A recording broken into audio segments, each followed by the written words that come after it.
그냥 빌린 건데요. 여러분, 학교에서 친구들 사이에 충분히 할 수 있는 말이죠. 근데요, 만약 이 평범한 변명 뒤에 한 아이의 말 못할 두려움과 법의 엄격한 잣대가 숨어 있다면 어떨까요? 오늘은 실제 대법원 판례를 통해서 이 빌렸다는 말이 어떻게 공갈죄라는 무서운 범죄가 되는지 그 정확한 기준을 한번 파헤쳐 보겠습니다. 한참을 망설이던 아이 민수의 입에서 이 고백이 터져나왔을 때 부모님 마음은 정말 무너져 내렸을 겁니다. 모든 이야기는 바로 여기 아이가 혼자서 감당해야 했던 이 깊은 공포심에서부터 시작됩니다. 자, 그럼 이 사건이 어떻게 수면 위로 드러나게 됐는지 시간을 조금만 앞으로 돌려볼까요? 이 모든 일의 시작은 아주 사소한 발견 때문이었습니다. 바로 민수의 용돈 기입장이었어요. 어머니가 무심코 기입장을 보다가 뭔가 좀 이상하다는 걸 느낀 거죠. 유독 B라는 한 친구한테만 그것도 몇 달에 걸쳐서 수십만 원이 넘는 돈이 계속 나가고 있었던 거예요. 이건 그냥 친구 사이에 용돈을 주고받는 수준을 명백히 넘어서고 있었죠. 어머니가 조심스럽게 물어보니까 민수는 처음엔 그냥 제일 친한 친구라고 얼버무렸어요. 하지만 결국 울음을 터뜨리면서 털어놓은 진실은 정말 충격적이었습니다. 그 B라는 친구는 소위 말하는 일진이었고 네가 내 자전거 긁었으니까 수리비 내놔 이런 핑계를 대면서 계속 돈을 뜯어가고 있었던 겁니다. 자, 바로 이 지점에서 사건은 단순한 학교폭력 문제를 넘어서 아주 복잡한 법적 문제로 바뀌게 됩니다. 과연 가해 학생의 행동은 정당한 요구였을까요? 아니면 명백한 범죄였을까요? 가해 학생 쪽에서는 이렇게 주장합니다. 아니 제가 내 자전거 망가뜨렸으니까 수리비 받는 게 뭐가 잘못해요? 이건 정당한 권리 행사라고요. 하지만 민수가 겪은 현실은 완전히 달랐죠. 돈 안 가져오면 형들 부른다. 학교 못 다니게 괴롭힐 거야. 이런 말을 들으면 돈을 줄 수밖에 없는 공포스러운 협박이었던 겁니다. 자, 여기서 진짜 중요한 질문 하나 던져볼게요. 만약에 상대방이 나한테 정말로 빚을 졌거나 손해를 입혔다고 쳐요. 그럼 그 돈 달라고 좀 강하게 요구하는 거 이것도 범죄가 될 수 있을까요? 상식적으로는 당연히 내 권리를 찾는 것 같은데 과연 법은 어떻게 볼까요? 이 흥미로운 질문에 대한 답은요. 우리 대한민국 대법원 판례에 아주 명확하게 나와 있습니다. 법이 이 문제를 얼마나 엄격하게 보는지 한번 같이 살펴보시죠. 바로 이 판결문이 핵심입니다. 여러분, 이거 정말 재밌는 지점 아닌가요? 법은요, 돈을 받을 권리가 있냐 없냐보다 어떤 방법으로 그 돈을 받아냈냐, 이걸 훨씬 더 중요하게 본다는 겁니다. 수단과 방법이 잘못됐으면 그 권리 자체가 의미 없어진다는 뜻이죠. 다시 말해서요.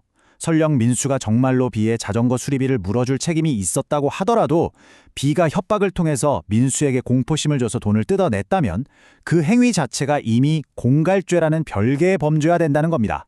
내 권리가 폭력을 정당화시켜줄 수는 없다는 거죠. 여기서 한 걸음만 더 들어가 볼까요? 만약에 협박의 수위가 훨씬 더 세지면 어떻게 될까요? 법원은 피해자에게 선택의 여지가 있었냐 없었냐 이걸 기준으로 공갈죄와 강도죄를 나눕니다. 그러니까 협박 때문에 무섭긴 하지만 돈을 줘야 하나 말아야 하나 이렇게 아주 약간이라도 고민할 틈이 있었다면 공갈죄. 하지만 칼을 들고 위협해서 저항 자체가 불가능했다면 이건 훨씬 더 무거운 강도죄가 될 수도 있는 겁니다. 특히 요즘 학교폭력처럼 여러 명이 함께 위협하는 경우는 더 심각하게 봐요. 왜냐하면 혼자일 때보다 여러 명이 주는 위압감은 피해자에게 훨씬 큰 공포를 주니까요. 그래서 법은 이걸 특수공갈이라고 따로 정해서 일반 공갈죄보다 훨씬 무겁게 처벌하고 있습니다. 아니 근데 받을 돈이 있다는데 왜 이렇게까지 방법을 따지는 걸까요? 그 이면에는 우리 사회를 지탱하는 정말 중요한 법의 대원칙이 있습니다. 바로 자력구제 금지의 원칙이라는 겁니다. 말이 좀 어렵죠. 아주 쉽게 말하면 이거예요. 아무리 정당한 내 권리가 있어도 개인의 힘으로 직접 해결해서는 안 된다. 이게 우리 사회의 약속입니다. 모든 다툼은 국가가 정한 합법적인 절차, 그러니까 법원을 통해서 해결해야 한다는 거죠. 이 원칙이 왜 있냐고요? 이유는 명확합니다. 법이 지키려는 가장 높은 가치는 돈이 아니라 사람이기 때문이에요. 물론 개인의 재산권도 중요하죠. 하지만 그보다 한 사람의 자유로운 선택, 그리고 신체의 안전, 더 나아가서 사회 전체의 질서가 훨씬 더 중요하다는 철학이 여기에 담겨 있는 겁니다. 가해자가 청소년이라고 해서 책임이 가벼워지는 것도 아닙니다.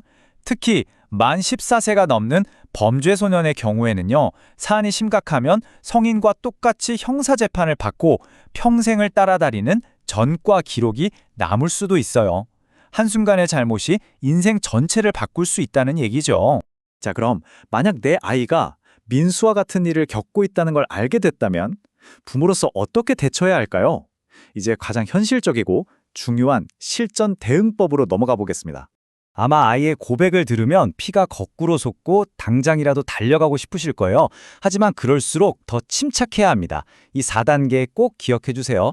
감정적인 대응은 오히려 상황을 더 나쁘게 만들 수 있어요. 차분하게 증거를 모으고 정해진 절차를 밟는 게 내 아이를 지키는 가장 확실한 길입니다.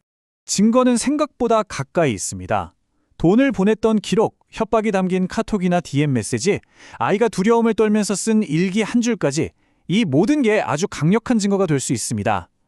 가해자가 그냥 빌린 건데요 라고 발뺌할 때 아니다, 이건 명백한 협박이었다고 입증해줄 결정적인 자료들이죠. 그리고 이건 정말 반드시 기억해 주세요. 절대로 가해 학생이나 그 부모를 직접 찾아가서 해결하려고 하시면 안 됩니다. 잘못하면 오히려 폭행이나 협박으로 역고소를 당하는 최악의 상황이 생길 수도 있어요. 반드시 학교폭력 신고전화 127이나 경찰 같은 공적인 시스템을 통해서 문제를 풀어가야 안전하고 효과적입니다. 지금까지 법적인 쟁점부터 현실적인 대응 방법까지 쭉 살펴봤습니다. 그렇다면 이 모든 이야기의 결론은 뭘까요? 우리가 정말로 기억해야 할 핵심은 무엇일까요? 이건 결코 몇만 원, 몇십만 원의 돈 문제가 아닙니다. 매일 가야만 하는 학교라는 공간을 지옥으로 만들고 한 아이의 자존감과 세상을 향한 믿음을 송두리째 파괴하는 영혼에 대한 폭력입니다. 그래서 마지막으로 만약 지금 이 순간 비슷한 아픔을 겪고 있는 자녀를 둔 부모님이 계시다면 법적인 대응보다 먼저 해주셔야 할 일이 있습니다. 아이를 그저 꽉 안아주시면서 이렇게 말해주세요. 이건 절대로 네 잘못이 아니야. 엄마 아빠가 곁에 있을게. 바로 그 한마디가 아이의 무너진 세상을 다시 일으켜 세우는 가장 위대한 시작이 될 겁니다.